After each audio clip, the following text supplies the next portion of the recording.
Well, the show Mirror Mirror focuses on fashion, beauty, health, and medical breakthroughs on the Live Well Network. And I'm really excited to have on the host of that show on my show. And her name is Rebecca Spera. Hey, Rebecca. Hey, Moll. How are you today? I am doing great, and I'm really excited about this show because I love the whole concept. And Mirror Mirror, what a great idea, because I know a lot of people, women out there, men alike, who are out there listening, they all dread looking at themselves in the mirror every day, especially when you first wake up. You don't know what you're going to see, you know? Oh, absolutely. Well, Mirror Mirror is all about helping women find their confidence. And we want a woman to look in the mirror and feel her best. And so that's what we do every day, every show. That is awesome. And of course, we've got fall season right here now, and it's approaching. And there's so many things, that we want to change about our appearance as we go into the next fashion season, so to speak. Where do you think we should start first? Makeup, clothes, accessories? What do you think is the easiest way to make a change and cost effective? I think the easiest and most cost-effective way is either change your hair or change your makeup. When I say change your hair, I mean the style, not the cut and color. I think one of the biggest things right now is a deep side part. And so if you do a deep side part, and I'm talking probably like over the corner of your eyebrow, you're automatically going to be in style. And also lots of volume is going to be big for fall. And if it's not hair and it's makeup, you can change your look completely for the new season with a dark wine-colored lip. So if you're more pale-skinned, you're going to want to choose a brick color. Medium-skinned, you can look for a pinky burgundy.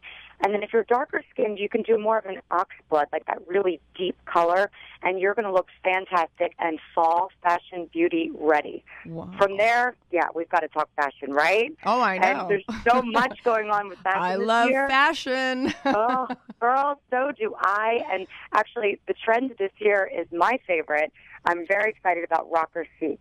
And so this is a season of leather and faux leather and hardware and studs. And so it's a lot of rougher and tougher, but you can still make it really feminine by adding a pop of color or even with a sheer, ruffly shirt. It's not going to be the most cost-effective way to go out and get all of that stuff. So I always say go for the accessories. Take some chain bracelets or those spiky little bracelets, and you can add them onto your look. You can do a leopard print scarf. Leopard's really big and goes really, really well with rocker chic. You can do leather or faux leather cuffs or booties and really just change your look completely. Well, now, if you were going to pick one go-to item, I know mine, because I just invested in another bomber jacket because you're just seeing them everywhere. And of course, I love them. And, I'm in my 50s, so my first bomber jacket was, I can't tell you how many years ago.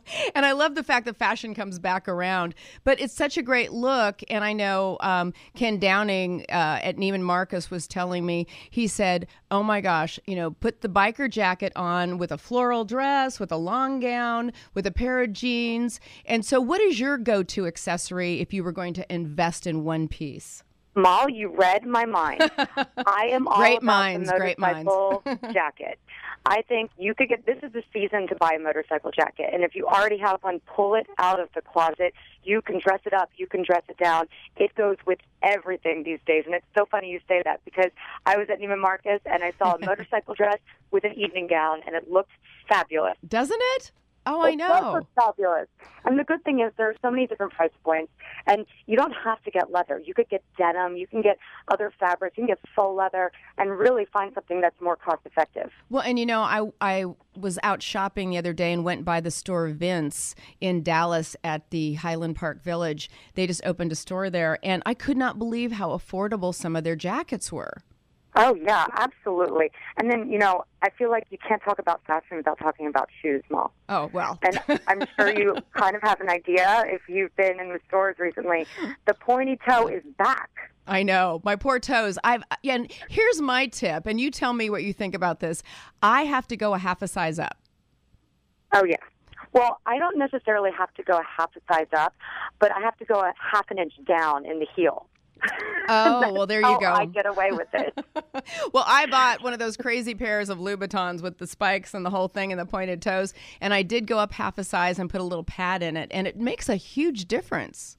Oh, yeah, well, absolutely. And I hate to be the one that's saying that I've been wearing 2 and 3 inch heels instead of 4 and 5 inch heels, but I feel like with the pointier toe, at least it makes our legs look a little longer. Yes. And so I don't feel like I'm kind of bailing on the high heel completely. Well, and I think, and women out there, if you can't, rock the high heels, that's the good thing now. You do have everything from a kitten heel to a super high, as we call it, stripper heel. There's a little bit of everything. And of course, motorcycle boots, that look, biker boots are very in. And they've also got the hidden wedges inside the shoes, which, okay, that's my favorite thing in the world. It makes you look tall, but the heel looks really short. Yeah, and our feet aren't screaming. No. That's the best part. I know. Anything with the wedge makes me happy these days. I know. It makes me a happy girl, too. Well, now I saw an episode when you gave tips for girls who wear glasses, and I wear reading glasses a lot. So I love this. And I know there's a lot of women out there that get really confused about what to do when they do wear glasses. Can you share some of those tips again?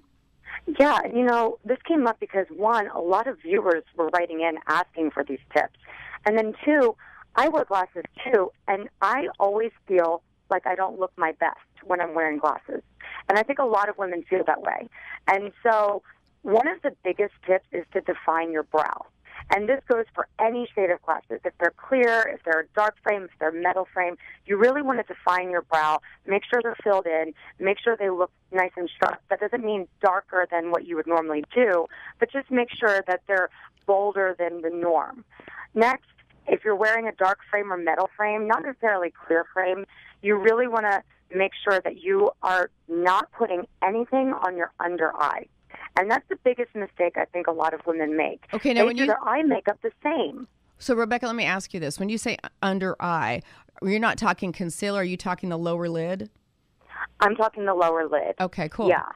So, for example, when you're doing your eye makeup, I know a lot of women put either eyeshadow or eyeliner on their bottom lid, on their bottom lash line.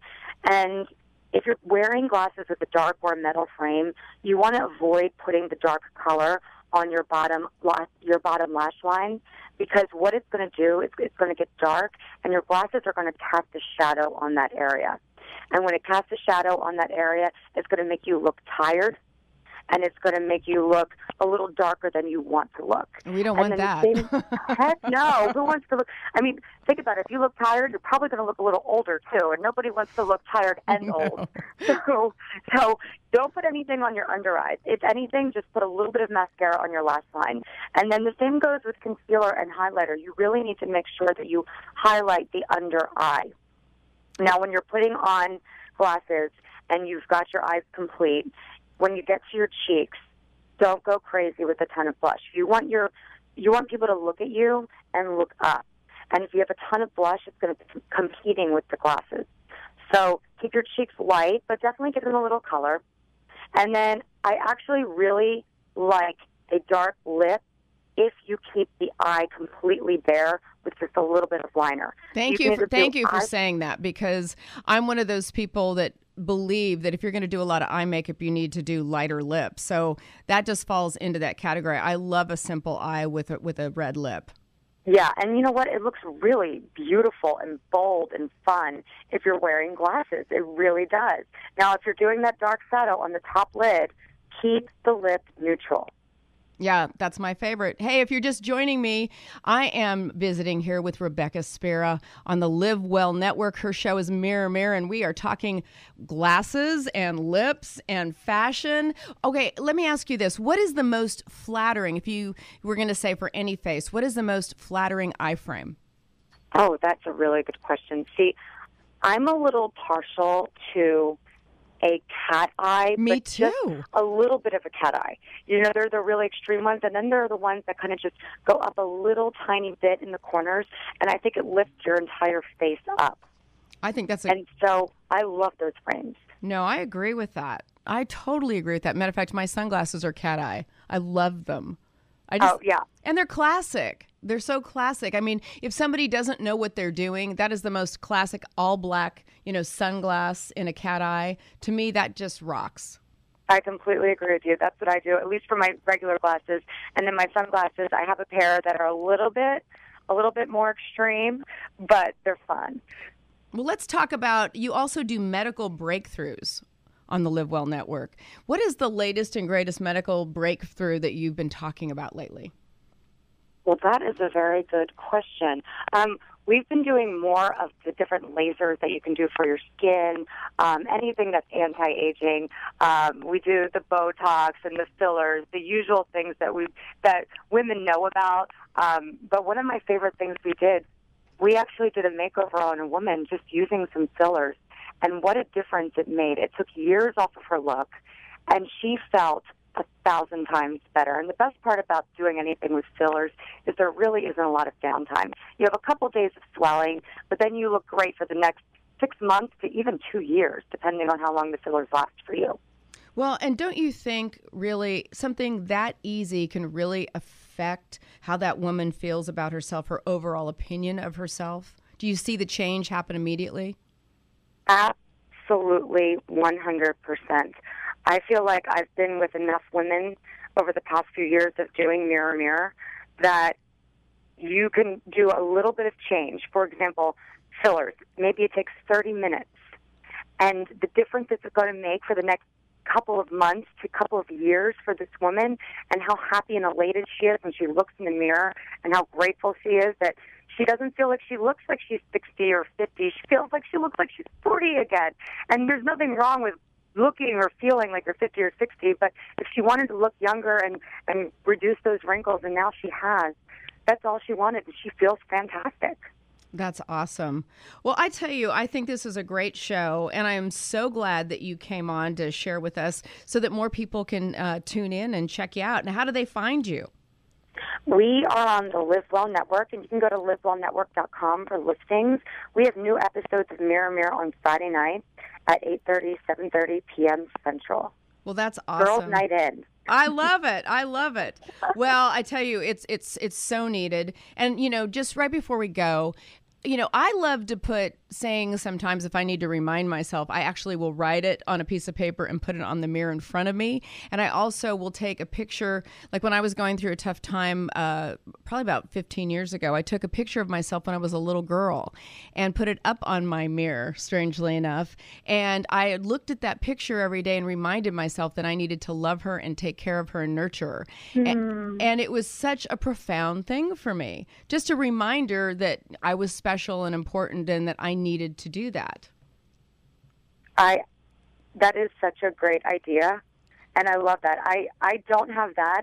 I do an inspiration board, and so when I see something like a cutout of a quote Sure. or a picture of something that I love that inspires me, I put them on a board so I can look at it every day and use it as inspiration for myself. Well, we love that. We're big on vision boards here. Oh, good. We're Yes. on the same page. Oh, that's awesome. Well, I enjoyed visiting with you, and I hope you'll come back and talk about whatever it is that's new and exciting on Mirror Mirror.